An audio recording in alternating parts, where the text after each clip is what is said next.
Hello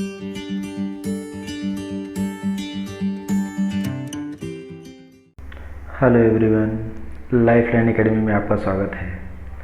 आज दिनांक 13 जून 2020 के करंट अफेयर्स की बात करें तो इसमें फर्स्ट पॉइंट हमने लिया है विश्व बाल श्रम निषेध दिवस कब मनाया जाता है? 12 जून को।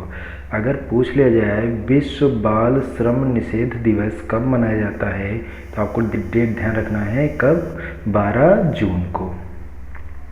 अब इसके बारे में थोड़ा जानकारी ले लेते हैं। बाल श्रम के खिलाफ वैश्विक स्तर पर जागरूकता बढ़ाने के उद्देश्य से प्रत्येक वर्ष 12 जून को विश्व बाल श्रम निषेध दिवस मनाया जाता है। जागरूकता फैलाने के लिए कि लोग जागरूक हों कि जो बाल श्रम है ना करवाया जाए, बच्चों से मजदूरी ना कराई जाए। पिछले साल विश्व बाल श्रम निषेध दिवस WDACL विश्व बाल श्रम निषेध दिवस के लिए WDACL और काम पर सुरक्षा और स्वास्थ्य के लिए विश्व दिवस सेफ डे द्वारा युवा श्रमिकों की सुरक्षा और स्वास्थ्य में सुधार और बाल श्रम के अंत के लिए एक संयुक्त अभियान शुरू किया गया था। जो श्रमिक हैं, जो कार्य करने हैं, जो युवा हैं, उनकी सुरक्षा के लिए और जो बाल श्रम है उसको बंद करने के लिए, अंत के लिए, खत्म करने के लिए, समाप्त करने के लिए संयुक्त अभियान दोनों ने मिलकर अभियान चलाया था। इस संयुक्त अभियान का उद्देश्य सतत विकास लक्ष्यों के अंतर्गत निर्धारित लक्ष्य 8.7 के अनुसार 2025 तक बाल श्रम के सभी रूपों को समाप्त किया जाना और निर्धारित लक्ष्य 8.8 के अनुसार 2030 तक सभी श्रमिकों के लिए सुरक्षित कामकाजी वातावरण उपलब्ध करवाना है। जो ये अभियान है, अभियान का उद्देश्य यही है कि 2025 तक कोई भी बाल मजदूरी ना करे, बाल मजदूर बिल्कुल भी दिखाई ना दें, बिल्कुल भी ना पाए जाए, कहीं भी नहीं पाए जाए। और 2030 तक ये लक्ष्य टारगेट रखा गया है कि जितने भी वर्कर हैं, जो श्रमिक हैं, श्रमिक आप सुनते होंगे अक्सर कि श्रमिक कार्य कर रहे हैं, दुर्घटनावश इतने श्रमिकों की मृत्यु हो गई है, तो उनको ऐसा वातावरण मिलाया जाए जो कि सुरक्षित हो। अगर सुरक्षित वातावरण रहेंगे तो ये जो कैजुअलिटीज़ होती हैं इनकी संख्या में कमी आएगी। तो ये टारगेट रखा गया है। इसी में थोड़ा सा और आगे है, यह दिवस प्रत्येक वर्ष 12 जून को बाल मजदूरों की दुर्दशा को उजागर करने और उनकी मदद करने के सुझावों के लिए सरकारों, श्रमिक संगठनों, नियोक्ताओं, नागरिक समाज के साथ ही दुनिया भर में लाखों लोगों के साथ एकत्रित करता है। जो बाल मजदूर हैं उनकी दुर्दशा, उनका बहुत दुरुपयोग किया जाता है। तो दुरुपयोग को कम करने के लिए, इस दुर्दशा के लिए और लोगों को जागरूक करने के लिए, सुझाव लेने के लिए सबको इकट्ठा किया जाता है ताकि उसके बारे में जागरूकता फैलाई जा सके। नेक्स्ट पॉइंट है ऑपरेशन डेजर्ट चेज। नाम ध्यान दीजिएगा, ऑपरेशन डेजर्ट चेज। इसके बारे में ये देखते हैं, समझते हैं। राजस्थान पुलिस ने हाल ही में सैन्य खुफिया सूचनाओं के आधार पर जयपुर में 2 नागरिक रक्षा कर्मचारियों को गिरफ्तार किया। उन्हें इस इनपुट पर गिरफ्तार किया गया था कि वे पाकिस्तान की जासूस agency ISI full form inter service intelligence की संवेदनशील सूचनाएं दे रहे थे। ऑपरेशन डेजर्ट चेज के तहत यह सूचना पारित की गई थी। ये पाया गया था कि राजस्थान में 2 नागरिक थे जो कि ISI जो पाकिस्तान की खुफिया एजेंसी है उसको यहाँ की सुरक्षा जानकारी या यूँ कहा जाए संवेदनशील सूचनाएं या यूँ कहा जाए यहाँ की सूचनाएं दे रहे थे, यहाँ जासूस के जैसे कार्य कर रहे थे।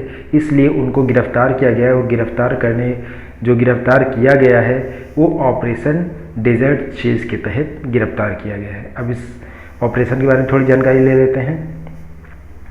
यह ऑपरेशन एक एंटी जासूस ऑपरेशन है। नाम से ये एंटी जासूसी के खिलाफ ऑपरेशन है जो 2019 में सैन्य इंटेलिजेंस द्वारा शुरू किया गया था। इसमें कई लोगों को आधिकारिक गोपनीयता अधिनियम 1923 के तहत गिरफ्तार किया गया था। 2019 में स्टार्ट किया गया था और यही जासूसी के लिए ही अनेक लोगों को गिरफ्तार भी किया गया था। अब आईएसआई के बारे में थोड़ी जानकारी ले लेते हैं, जो पाकिस्तान की खुफिया एजेंसी है। देखते हैं क्या है इसका।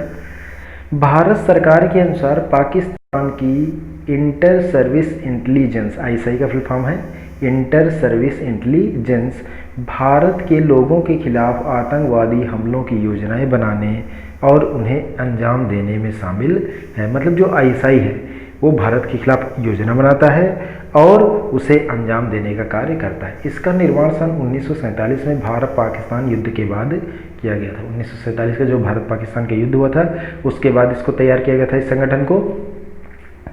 आईएसआई को जम्मू और कश्मीर को पाकिस्तान हिस्सा बनाने का कार्य दिया गया था। आईएसआई को ये भी जिम्मेदारी सौंपी गई थी जो जम्मू और कश्मीर है उसको भारत का हिस्सा बनाया जाए। उसी के तहत वहाँ लगातार आतंकवादी घटनाएं कराता रहता है। इसके साथ ही ऑपरेशन टूपैक शुरू किया गया था।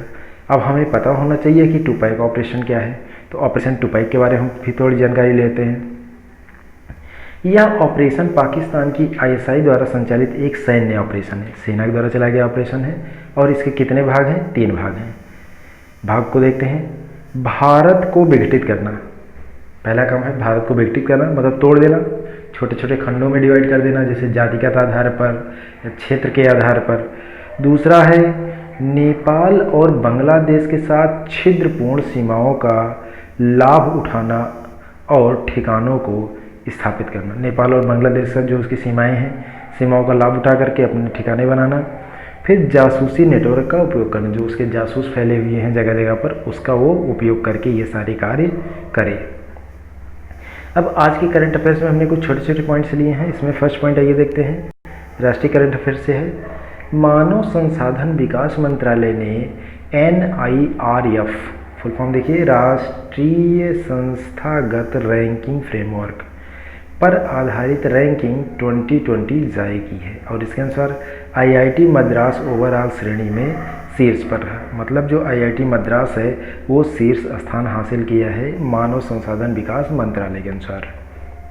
नेक्स्ट पॉइंट की बात किया जाए तो कर्नाटक ने LKG से 5वीं तक की ऑनलाइन कक्षाओं पर प्रतिबंध लगा दिया गया है और फीस के खिलाफ भी चेतावनी दी है। मतलब जो स्कूल कॉलेज हैं ऑनलाइन क्लास चला रही है LKG से 5वीं तक के लिए, जो कर्नाटक सरकार है उसने उस पर प्रतिबंध लगा दिया गया है और फीस भी लेने से मना किया है और बढ़ाने के लिए भी।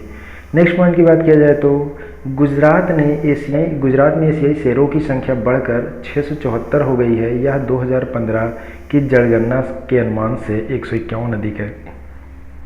ये भारत के लिए खुशी की बात है कि 2015 से 2020 तक 151 शेरों की संख्या में वृद्धि हुई है। पूर्व योजना आयोग के सदस्य डॉक्टर A वैद्यनाथन को कोयम्बटूर में निधन हो गया है। ये मर गए, इनका देहांत हो गया है। पूर्व योजना आयोग के सदस्य थे, नाम क्या था? Doctor A Vaidyanathan. कहाँ पर हुआ था? कोयम्बटूर में इनका निधन हुआ है। आर्थिक करंट अफेयर्स की बात करें तो इसमें देखिए फर्स्ट पॉइंट है EPFO ने पेंशनरों की वार्षिक जीवन प्रमाण पत्र प्रस्तुत करने के लिए CSC कॉमन सर्विस सेंटर का नेटवर्क तैयार किया। किसने तैयार किया? EPFO ने तैयार किया है। नेक्स्ट पॉइंट की बात करें तो भारत सरकार सार्वभौमिक बुनियादी आय के क्रियान्वयन पर सक्रिय रूप से विचार कर रही है। NHRC ने संयुक्त राष्ट्र को ये जानकारी दी है। प्रधानमंत्री मोदी ने कोलकाता में इंडियन चैम्बर ऑफ कॉमर्स के प्लेनरी सेशन को वर्चुअल रूप से संबोधित किया। यहाँ वर्चुअल रूप कई बार आ रहा है इस बीच। अभी अमित शाह जी ने वहाँ बिहार में लोगों को वर्चुअल रूप से संबोधित किया था, वहाँ के कार्यकर्ताओं को। वर्चुअल रूप से संबोधित करना बोले तो ऑनलाइन संबोधित करना। ऑनलाइन इसलिए किया जा रहा है क्योंकि कोविड-19 के तहत लोग अगर एकत्र होंगे तो उनमें कोरोना का संक्रमण हो सकता है। इसीलिए वर्चुअल रूप से उन्हें LED लगा करके जगह जगह भाषण दिया जाता है, जिससे कि लोग आसानी से जगह जगह पर देख सकें। स्वतंत्र रूप से रहने वाले प्रोमोटर के परिजनों को सार्वजनिक शेयर धारकों के रूप में वर्गीकृत नहीं किया जा सकता, ऐसा किसने कहा है? सेबी ने कहा है। नेक्स्ट पॉइंट की बात करें तो सर्वोच्च न्यायालय ने एयरटेल, वोडाफोन आइडिया से AGR समायोजित सकल राजस्व देय राशि के भुगतान पर रोड मैप के बारे में जानकारी मांगी है। ये जानकारी मांगी है, कब ये कंप्लीट कर रहे हैं अपना देय राशि? सुप्रीम कोर्ट ने। अंतर्राष्ट्रीय करंट अफेयर्स की बात करें तो इसमें पॉइंट है, अमेरिकी सरकार ने 2019 अंतर्राष्ट्रीय धार्मिक स्वतंत्रता रिपोर्ट जारी की है। ये 12 जून की बात है। अमेरिका सरकार ने 2019 के अंतर्राष्ट्रीय धार्मिक स्वतंत्रता रिपोर्ट जारी कर दिया है। आज के करंट अफेयर्स में इतना ही। अगर आपको वीडियो पसंद आए तो चैनल को सब्सक्राइब कर बेल आइकन की बटन दबाएं। धन्यवाद।